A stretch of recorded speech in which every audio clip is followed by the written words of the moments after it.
Hi guys, just a short video this one. There's something pretty likely to happen at the end of this month, over the Easter weekend.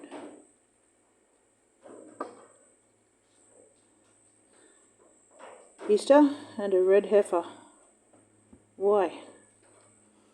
So it turns out there's a bit to say about this, but I like to find some evidence to back up my thoughts. While the Western world is consuming chocolate eggs and bunnies, a red heifer is pretty likely to be sacrificed on the Mount of Olives. Regardless of calendar differences, believers will give thought to and thanks to Jesus for his ultimate sacrifice on the cross.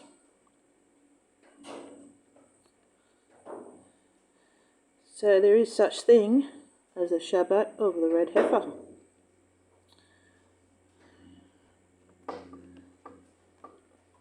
The 29th of March, which we will be calling Good Friday.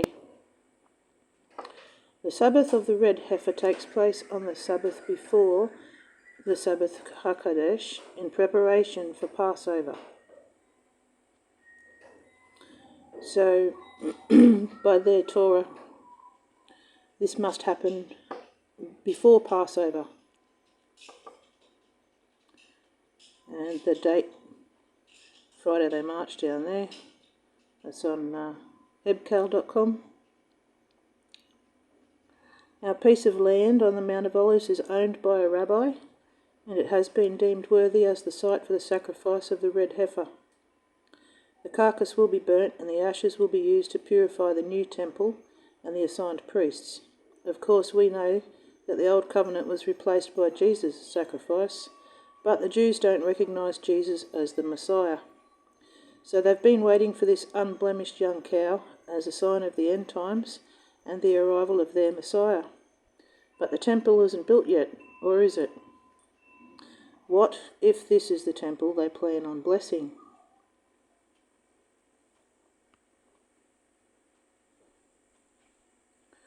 It's already up and running.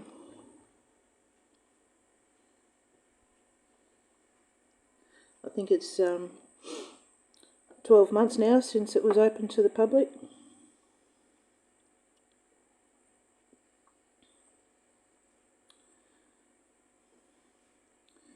So the Abraham Accords are a bilateral agreement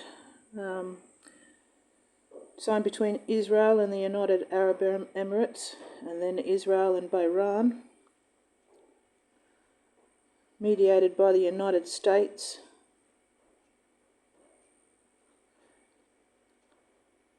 The agreements were signed by Trump, who has been likened to Cyrus, who rebuilt the Jewish temple. As part of the two agreements, both the United Arab Emirates and Bahrain recognise Israel's sovereignty, enabling the establishment of full diplomatic relations. The agreements were named Abraham Accords to highlight the common belief of Judaism and Islam in the Prophet Abraham.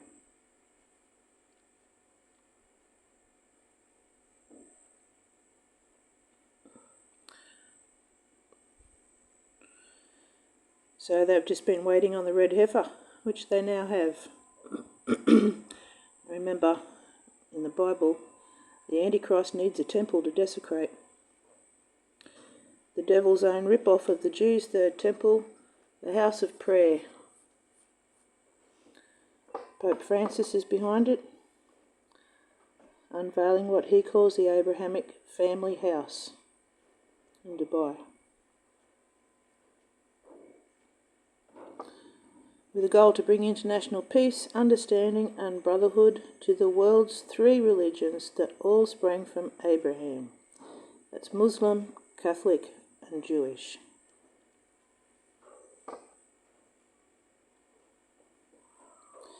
It would be easy to think, it's just a coincidence that the day of the red heifer sacrifice just happens to be on the weekend of Easter. But I don't believe in coincidence. I think everything that the rulers do is planned and fine-tuned for maximum effect. The origins of Easter are not what most people think. I've collected a lot of information on this, and I'll present it in a longer video. The question is, which God are they sacrificing a cow to? While believers in Jesus are thinking of him, We may be unknowingly participating in the worship of the ancient god and goddess of fertility. The truth has been hidden. We've been deceived. If the sacrifice goes ahead at the end of this month of March, which was named after the planet Mars and the god of war, the ashes will be ready for pagan New Year celebrations on the first new moon after the solar equinox, which is on the 9th of April, with a total eclipse over America, while 7 planets align in the eastern sky over Israel. The ashes will also be ready for the Jewish Passover date of April the 22nd, which is actually Marduk Day, with the following 2 days being the true dates for Purim on the heavenly calendar. There's so much going on, and I have a lot to show you. But I'll just leave you with this for now.